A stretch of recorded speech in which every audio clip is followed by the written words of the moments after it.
बेचारी बहू। सरिता की शादी एक अच्छे परिवार में हुई है। उसका पति रोहन उसे बहुत प्यार करता है। घर में उसकी सास शांति और ननद मीनाक्षी भी है, जो सरिता के किसी काम में दखल अंदाजी नहीं करती। लेकिन फिर भी सरिता को ऐसा लगता है कि दुनिया की सबसे ज्यादा बेचारी बहू वही है और सबसे ज्यादा अत्याचार उसी पर हो रहा है। माँ जी, ये लीजिए आपकी चाय। अरे बहू, तूने इतनी ज्यादा चीनी क्यों डाल दी चाय में? हाय हाय माँ जी, मैंने तो उतनी ही मीठी बनाई है जितनी मीठी आपको पसंद है। माँ जी, आपको तो मेरे हाथ की चाय अच्छी ही नहीं लगती। जब देखो कुछ न कुछ कमी निकाल ही देती हो। अरे बहू, तू एक बात के पीछे ही पड़ जाती है। मैंने ऐसा कब कहा कि तू रोज चाय खराब बनाती है? सरिता अपने कमरे में चली जाती है और फोन उठाकर अपनी माँ से बात करती है। हेलो माँ, कैसी हो आप? क्या कर रही हो? मैं तो ठीक हूँ, पर तू बता, तेरा मूड कैसा है? तेरी आवाज से लग रहा है कि कुछ तो हुआ है तेरे ससुराल में। अरे क्या बताऊँ माँ, यहाँ तो हर समय मेरे साथ बहुत बुरा व्यवहार होता है। मैंने अपनी सास के लिए इतनी अच्छी चाय बनाई, लेकिन मेरी सास चाय पीते ही मुझे 4 बातें सुना दी। बेटी, तू इतनी छोटी छोटी बातों पर ध्यान ही क्यों देती हो? तुम्हारी सास ने कुछ बोल भी दिया तो क्या हो गया, वो बड़ी है ना तुझसे।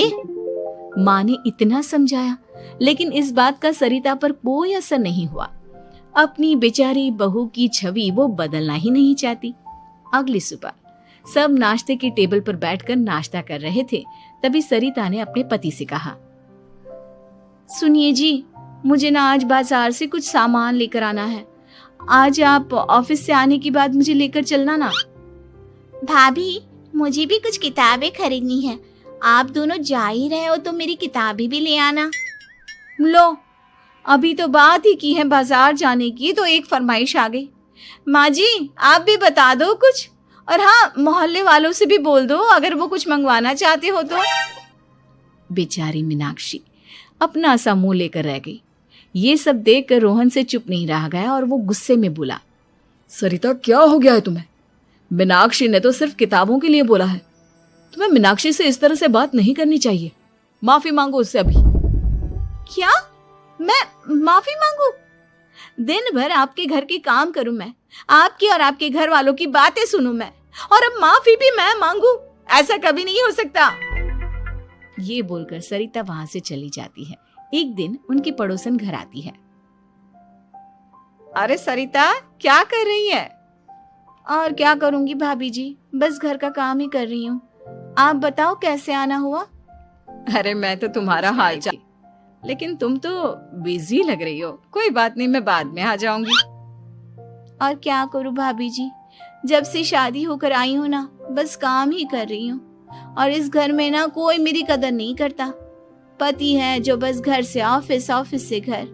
ननद को तो कॉलेज से फुर्सत नहीं। बची सास तो उनका सारा समय मेरी गलतियां निकालने में लग जाता है। अरे ये क्या कह रही हो सरिता? तुम्हारी सास तो पूरे मोहल्ले में तुम्हारी तारीफ करती फिरती है कि तुम बहुत अच्छी हो, पूरा घर तुम्ही ने संभाल रखा है। हाँ तो क्या हुआ, इसमें गलत क्या कहती है? सच्ची तो कहती है। मेरी मर्जी के बिना इस घर का पत्ता भी नहीं हिलता। शाम को जब रोहन घर आया तो उसने सबसे कहा, कल हम सबको मौसी जी के घर जाना है। उनकी बेटी की शादी है। सब अपनी अपनी पैकिंग कर लो, सुबह होते ही निकल जाएंगे। और सरिता, तुम कान खोलकर सुन लो, वहां जाकर किसी की बुराई भलाई शुरू मत कर देना, नहीं तो मुझसे बुरा कोई नहीं होगा। हाय हाय जी, आप तो ऐसे कह रहे हो जैसे मैं सुबह शाम सबकी बुराई करती फिरती हूँ। आज तक कोई कह नहीं सकता कि मैंने किसी की पीठ पीछे किसी के बारे में कोई बुरी बात बोली हो तो। अरे बस बहू, बात को और ज्यादा आगे मत बढ़ा। हमें सब पता है तू हमारे साथ क्या व्यवहार करती है।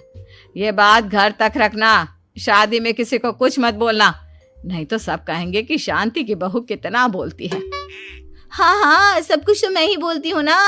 आप लोग तो हर समय फूलों की बारिश करते रहते हो मेरे ऊपर। सारी गलती मेरी है जो मैं इस घर में आई, सबका कितना ध्यान रखती हूँ, लेकिन फिर भी मेरी तो आप लोगों की नजर में कोई कदर ही नहीं है। अगली सुबह सब लोग मौसी जी के घर पर चले जाते हैं। वहां पर शादी का माहौल होता है। सब जगह चहल पहल होती है, बहुत सारे मेहमान आए हैं। सरिता को वहां बहुत अच्छा लग रहा है। वो अपने मन में सोचती है, यहाँ कितना अच्छा लग रहा है, कितनी रौनक है। मैं यहाँ किसी से ज्यादा बात नहीं करूंगी। अगर मेरे मुंह से कुछ ऐसा वैसा निकल गया तो रोहन जी तो मुझसे गुस्सा हो जाएंगी। सरिता ये सब सोच ही रही थी कि वहां रोहन की कजिन साक्षी आ गई और सरिता से बोली, आप सरिता भाभी हो ना? जितना आपके बारे में सुना था, आप तो उससे भी ज्यादा सुंदर हो। हाँ वो तो है, मेरी सुंदरता की तारीफ सब करते हैं। मेरे मायके में तो सब यही बोलते हैं कि रोहन जी की किस्मत बहुत अच्छी है जिन्हें मैं मिली। लेकिन आप कौन है? मैंने आपको पहचाना नहीं।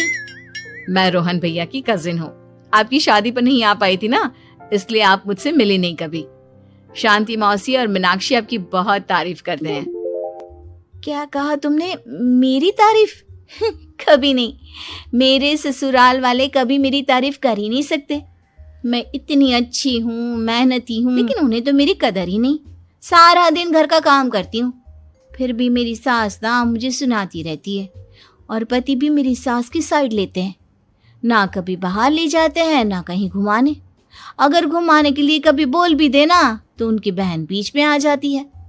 मैं कैसे रह रही हूँ उस घर में, ये मैं ही जानती हूँ। सरिता की ये बातें सुनकर साक्षी को बड़ी हैरानी हुई। अब वो हर किसी के सामने अपनी बढ़ाई और ससुराल वालों की बुराई करने लगी। रोहन और शांति को सरिता पर बहुत गुस्सा आया, लेकिन वो चुप रहे। अगले दिन जब वो अपने घर पर आए, सरिता, तुमने क्यों सबके सामने मेरी इज्जत का तमाशा बनाया? तुमसे बोला था ना कि चुप रहना। अजी ऐसा भी क्या कह दिया मैंने जो इतना भड़क रहे हो? तुम जहां जाती हो अपना रोना शुरू कर देती हो, कभी किसी दूसरे की बात ही नहीं सुनती, बस अपनी कहती रहती हो। तुमने सबके सामने हमारा तमाशा बनाकर रख दिया है। हे भगवान, मुझे अपने पास बुला ले। जिस घर में मेरी कदर ही नहीं, उस घर में मेरा क्या काम? अरे क्या करूंगी मैं यहाँ रहकर? जो भी आता है मुझे सुनाकर चला जाता है। मैं तो किसी से कुछ नहीं कहती। सीधी सादी बहू मिल गई है ना सबको, तो जो जी में आए वो करो। सरिता ने अपने आगे किसी को कुछ बोलने ही नहीं दिया, और उस दिन भी उसने सबके सामने खुद को बेचारी बना ही दिया। अगले दिन मीनाक्षी कॉलेज के लिए लेट हो रही थी, इसलिए वो हर काम जल्दी जल्दी कर रही थी।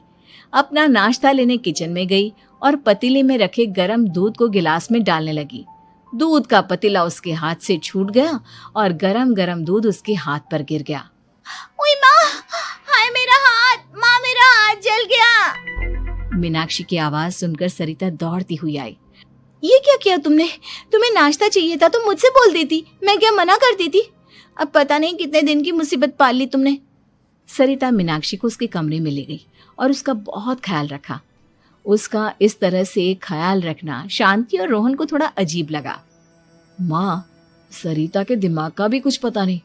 कल शादी में सबको इतना कुछ बोल कर आई है हमारे बारे में, और अब मीनाक्षी की कितनी अच्छी देखभाल कर रही है। ये ऐसा क्यों करती है? बेटा, तेरी बीवी की ना आदत हो गई है सबके सामने खुद को बेचारी दिखाने की, और आदत इतनी जल्दी नहीं बदलती। जब ये बोलना शुरू करती है तो रुकने का नाम ही नहीं लेती, इसलिए इसे पता ही नहीं चलता कि ये किसके सामने क्या बोली जा रही है। लेकिन दिल की बहुत अच्छी है। हमें भी अपना दिल बड़ा करके ये जैसी है इसे स्वीकार करना चाहिए।